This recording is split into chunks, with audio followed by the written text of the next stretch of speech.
안녕하세요. 오늘 욥기 27장 원점 같은 변곡점이라는 제목 말씀 너겟을 가지고 여러분들과 잠깐 이야기 나누려고 합니다. 오늘 요절은 욥기 27장 5절 말씀인데요. 나는 결코 너희를 옳다 하지 아니하겠고 내가 죽기 전에는 나의 온전함을 버리지 아니할 것이라. 여러분들 오늘 하루를 어떻게 살아오셨습니까? 아니면 오늘 하루를 어떻게 살아가실 겁니까? 어떻게 살고 계십니까?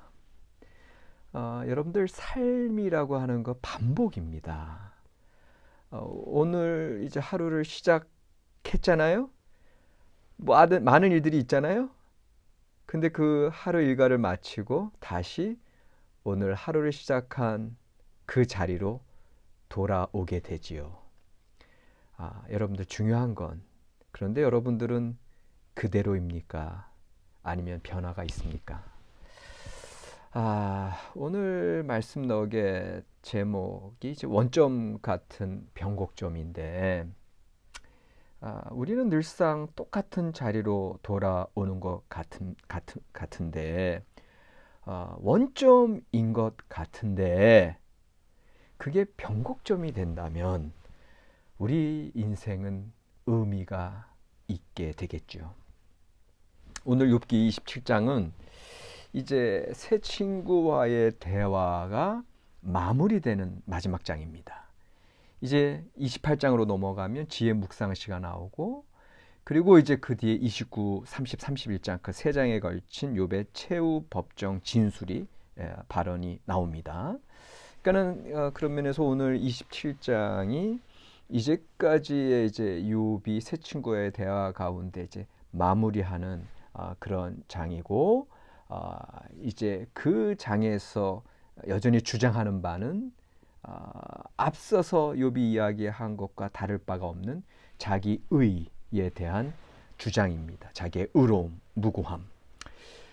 특별히 이제 오늘 요절 5절 말씀을 보니까 나의 온전함, 온전함, 투마티, 투마, 온전함이라는 소리, wholeness, 톰 내지는 투마, 온전함에 대한 나의 투마티를 버리지 않겠다. 이제 이렇게 강조하고 있는 게 이제 5절인 거죠. 나는 결코 너희를 옳다 하지 아니하겠고 내가 죽기 전에는 나의 온전함을 버리지 아니할 것이라. 이렇게 이제 선포하고 있고 그 다음 6절도 마찬가지. 내가 내 공의를 나의 공의를 굳게 잡고 놓지 아니하리니. 근데 이제 그 다음 이제 그 6절 후반절이 기가 막히죠. 내 마음이 나의 생애를 비웃지 아니하리라. 내 마음이 나의 생애를 비웃지 아니한다. 이것처럼 가장 강력한 자기 의로움 주장이 없는 거죠. 어느 누구도 여러분들 이 세상에 사는 어느 누구도 나의 마음, 나 자신이 솔직하게 나 자신을 돌이켜 볼 때에 당당하고 한 점 부끄러움 없다고 얘기할 수 있는 사람이 얼마나 되겠습니까? 근데 지금 욥은 내 마음이 나의 생애를 비웃지 아니할 것이다. 이렇게 이야기하고 있는 걸 보게 되거든요. 이것처럼 자기의 의로움을 주장을 하고 있다. 여러분들 저는 윤동주 시인의 서시가 생각이 났어요. 이 모습을 보면서. 죽는 날까지 하늘을 우러러 한 점 부끄럼 없기를 잎새이는 바람에도 나는 괴로워했다. 이건 무슨 소리예요? 반대말로. 우리 모든 인생은 죽는 날까지 하늘을 우러러 한 점 부끄러움이 없지 않고 많다. 이 얘기거든요. 그러니까는 이 순수한 이 시인의 그 깨끗한 정결한 어떤 자기 돌아봄 가운데 이런 고백이 나오는 거죠. 모든 사람은 하나님 앞에 하늘을 우러러 부끄러움의 삶을 살아간다.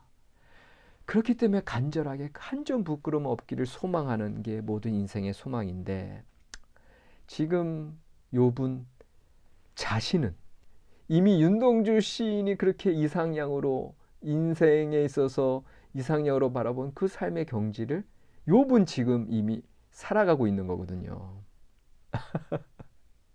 사실은 욥기 1장에서 하나님께서 욥을 칭찬하실 때 이미 이러한 욥의 상황을 하나님께서는 아시고 그 모습 그대로 진짜 하늘을 우러러 하나님 앞에 한 점 부끄럼 없는 자로 인정해 주시는 장면이 있잖아요. 이게 욥기 1장 8절 아닙니까? 그와 같이 온전하고 정직하여 하나님을 경외하며 악에서 떠난 자가 없다.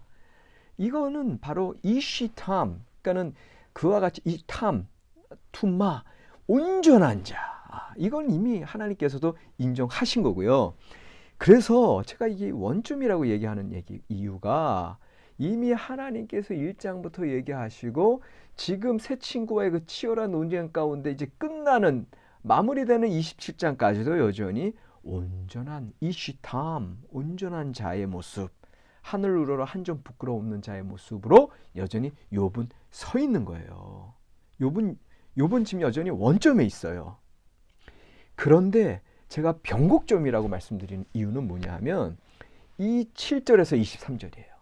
6절 다음에 나타나는 이제 7절로 23절. 여러분들 이 7절에서 23절은 많은 주석가들이 이거는 욥의 말이 아니다.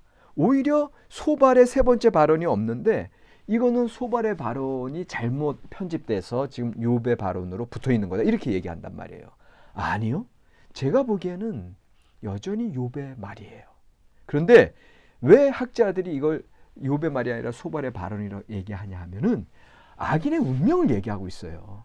이제까지 욥과 새 친구의 대화 가운데 악인의 운명을 얘기하는 사람들은 하나같이 새 친구들이었어요. 그 다음에 악인의 운명을 얘기하는 그 근거는 인과응보 사상이에요. 지금 7절로 23절은 인과응보 사상으로 얘기하고 있어요. 그러니까 아니 욥이 이제까지 반인과응보적인 걸 얘기했고 새 친구가 인과응보적인 걸 얘기했는데 왜 욥이 갑자기 인과응보를 얘기하지? 왜 악인의 운명을 얘기하지? 이거는 소발의 빠진 발언이다라고 주석가들은 생각할 수밖에 없는 거죠. 그러나 제가 보기에는 정경 비평적인 읽기로 여전히 이것을 읽으려고 했을 때 이건 욥의 말이 맞다. 왜? 욥은 지금 쭉 친구들과의 대화 가운데서 다시금 하나님의 섭리를 받아들이는 인과응보적인 하나님의 통치를 받아들이는 그러한 자리로 지금 다시금 새롭게 선다라고 하는 거죠. 그래서 저는 이거를 변곡점으로 보는 거예요. 왜요? 2절 말씀입니다. 오늘 27장 2절에 제가 이렇게 보는 근거가 뭐냐면 욥이 이렇게 오늘 얘기를 시작하고 있어요. 나의 정당함을 물리치신 하나님, 나의 영혼을 괴롭게 하신 전능자, 이렇게 표현해요. 하나님을 가리켜서. 이게 무슨 얘기인지 아십니까? 나를 힘들게 하신 하나님, 나의 정당함을 물리치신 하나님, 나에게 고통을 주신 하나님, 나를 힘들게 하신 그 하나님을 여전히 동일하게 받아들이고 나의 하나님으로 고백하고 있는 욥의 모습이에요. 자기에게 주어진 고통의 환경을 있는 그대로 여전히 하나님의 환경으로 받아들이는 욥의 수용하는 모습. 여전히 욥은 이제 말도 안 되는 반인과응보적인 나 같은 의로운 자에게 고통이 다가왔다고 했을 때 반인과응보적으로 이 악인들이 이 악인들을 여전히 선하게 그렇게 보응하시고 정말 이 비뚤어진 것 같은 이 왜곡된 이 세상, 이것도 하나님이 그렇게 하신 거 아니냐라고 이제까지 새 친구들이 얘기했으나 그럼에도 불구하고 여전히 세상은 내가 생각한 것 많지, 우리가 이제까지 믿었던 교리와 나의 어떤 신앙적인 확신과는 달리 일어나고 그런 어려움이 내게 닥친다 할지라도 여전히 그 하나님을 기대하고 그 하나님을 여전히 믿음으로 고백하는 게 욥인 거예요. 그렇기 때문에 원점으로 돌아온 것 같으나 결정적인 변화를 일구는 변곡점의 계기는 바로 자신의 모든 환경을 내가 원하든 원하지 않든 간에 더 나아가서 나의 영혼을 괴롭게 하시는 하나님임에도 불구하고 그분을 의지하며 여전히 하나님을 바라고 있는 욥의 모습 가운데 원점이 아닌 원점 같은 변곡점의 계기를 포착하게 되는 겁니다. 바로 우리의 하루의 일상 가운데 원점으로 돌아온 것 같으나 의미 있는 삶은 여전히 어떠한 일이 나의 삶 가운데 일어났든지 간에 하나님을 바라보는 나의 믿음으로 오히려 감사할 수 있는 것, 그리고 그 어떠한 일들 앞에서도 여전히 하나님을 기대할 수 있는 거라는 겁니다. 오늘의 신학 이야기, 여러분들 기독교는 기다림의 종교입니다.